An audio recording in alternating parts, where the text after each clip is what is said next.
하나님의 말씀은 구약성경 시편 87편 1절부터 7절까지 말씀입니다. 구약성경 866면 시편 87편 1절부터 7절까지 말씀입니다. 구약성경 866면에 있습니다. 시편 87편의 말씀 한 절씩 교독하겠습니다. 그의 터전이 성산에 있으며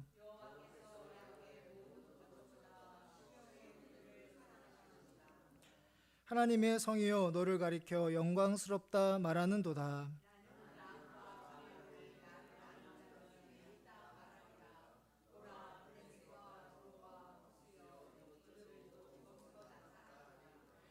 시온에 대하여 말하기를 이 사람 저 사람이 거기서 났다고 말하리니 지존자가 친히 시온을 세우리라 하는도다.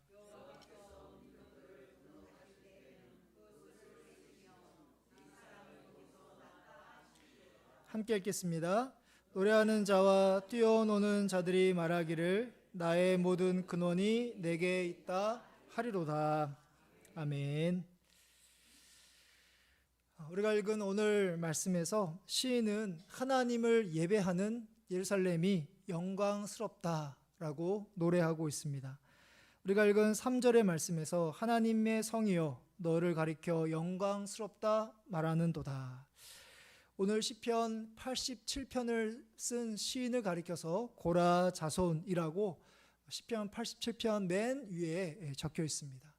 그래서 시편을 여러분들이 읽으실 때 우리가 그냥 지나치기 쉬운 부분이 1절이 시작하기 전에 적혀 있는 제목 또는 지은이가 참 중요한데요. 오늘 시를 쓴 사람은 이름이 적혀 있지는 않지만 고라 자손이라고 적혀 있습니다. 고라 자손은 레위 자손 중에 하나로 주로 성전 문지기의 역할을 감당했던 그런 자손인데요. 성전 문지기 여러분들이 충분히 아실 수 있는 것처럼 성전의 출입, 그러니까 성전 문의 출입을 담당하는 역할, 그리고 또 한 가지 중요한 역할은 이제 성전에 드리는 헌물을 관리하는 역할을 맡고 있었습니다. 그래서 고라 자손의 시의 대부분은 항상 예루살렘과 예루살렘 성전에 밀접하게 관련이 있는 것을 볼 수 있고 우리가 읽은 오늘 시편도 그 중에 하나입니다. 그래서 오늘 제목을 굳이 붙인다면 예루살렘 예찬 또는 예루살렘 성전 찬양이라고 우리가 제목을 붙일 수도 있습니다. 예루살렘이 특별한 이유는 바로 그곳에 예루살렘 성전이 있기 때문이고 또한 예루살렘 성전이 특별한 이유는 바로 하나님이 그곳에 계시기 때문입니다. 1절부터 7절까지 말씀을 보면 예루살렘이라는 그 지명을 나타내는 그런 단어가 1절부터 7절까지 매 구절마다 하나씩 등장하는 것을 저희가 볼 수 있는데요. 그 중에서 1절부터 3절의 말씀을 보면 1절에 바로 성산, 그러니까 거룩한 산, 그리고 2절에 시온의 문들, 그리고 3절에 하나님의 성, 그러니까 예루살렘을 부르는 그런 호칭입니다. 1절 말씀에서 예루살렘이 거룩한 산이 되는 것은 바로 거룩하신 하나님이 그곳에 계시기 때문입니다. 2절에서 시온의 문들이 사랑스러운 이유는 바로 사랑의 하나님께서 하나님을 예배하는 그들을 사랑하시기 때문입니다.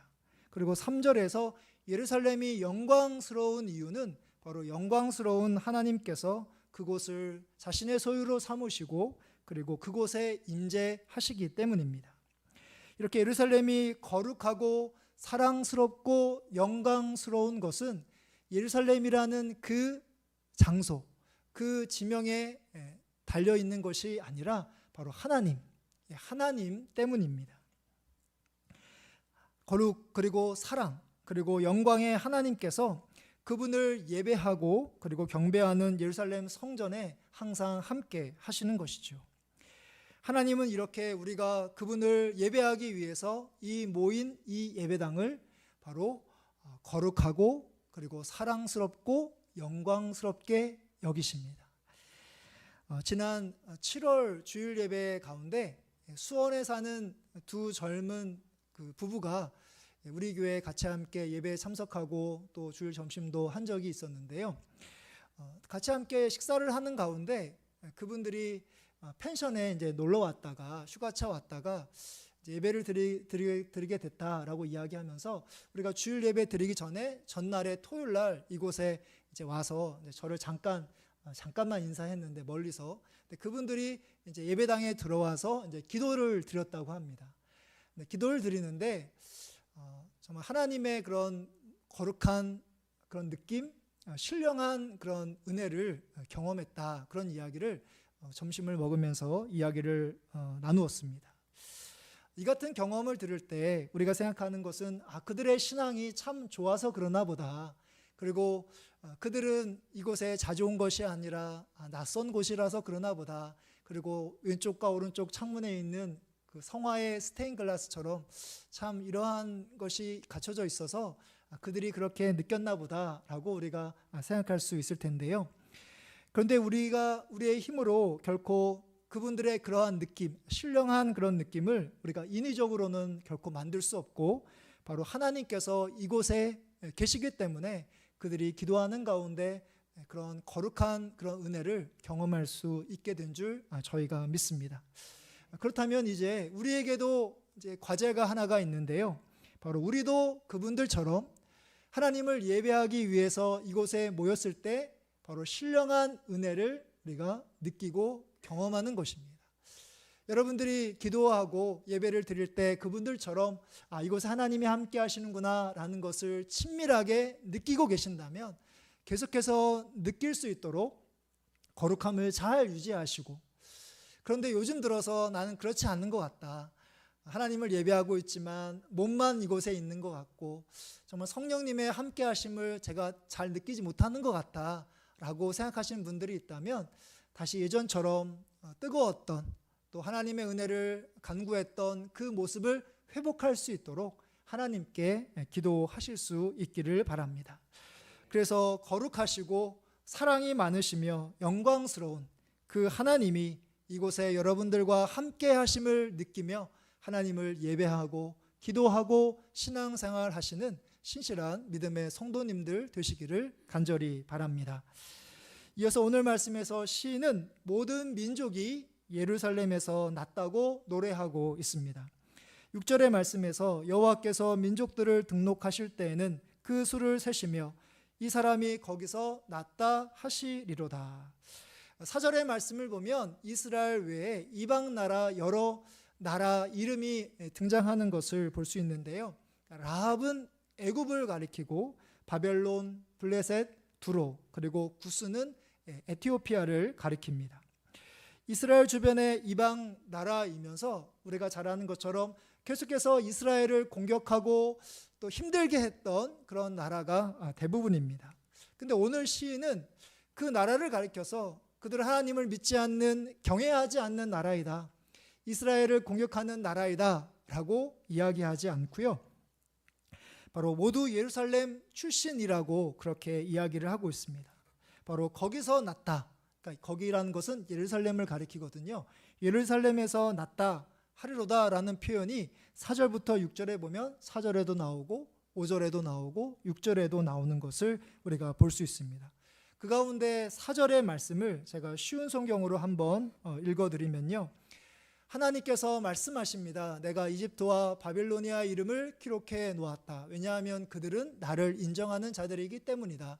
블레셋과 두로, 에티오피아 사람들도 마찬가지이다. 그들 모두가 시온 출신이라고 할 것이다. 그러니까 시온을 예루살렘을 가리키는데 바로 이방 나라들이 예루살렘 출신이다, 예루살렘에서 태어났다 라는 그런 의미이기보다는 그들도 지금은 하나님을 섬기지 않지만, 예배하지 않지만 그 옛날에는, 처음에는 하나님을 예배했던 하나님의 백성들이었다라고 바로 이 시인은 그렇게 고백을 하고 있습니다.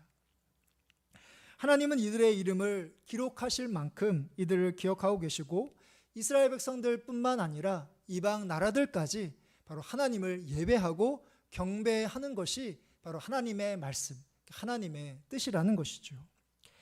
고라 자손인 시인은 단지 성전 문지기의 역할만 하는 그런 기능을 하는 사람으로 머물러 있지 않고 하나님의 말씀에 귀를 기울이고 있습니다.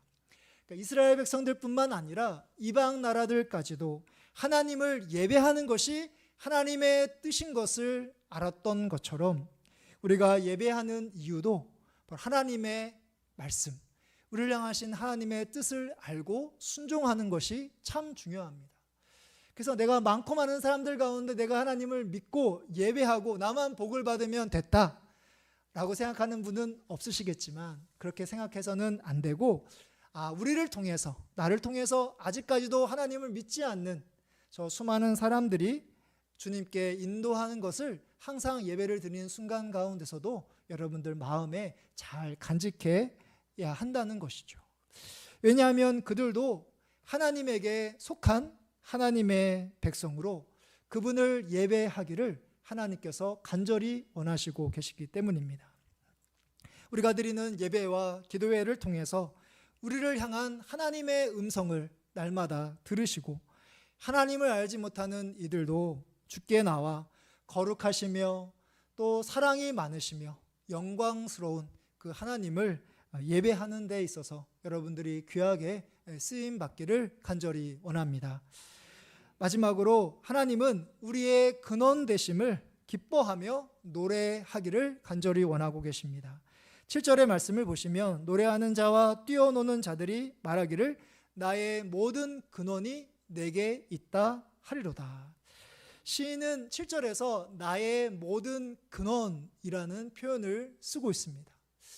우리가 저녁 이 시간에 아침부터 저녁 먹기까지 열심히 일하다가 어떻게 보면 피곤한 이 시간에 주 앞에 나와 기도하는 이 시간에 하나님께서 우리에게 주시는 영적 유익이 있다면 뭐가 있을까요?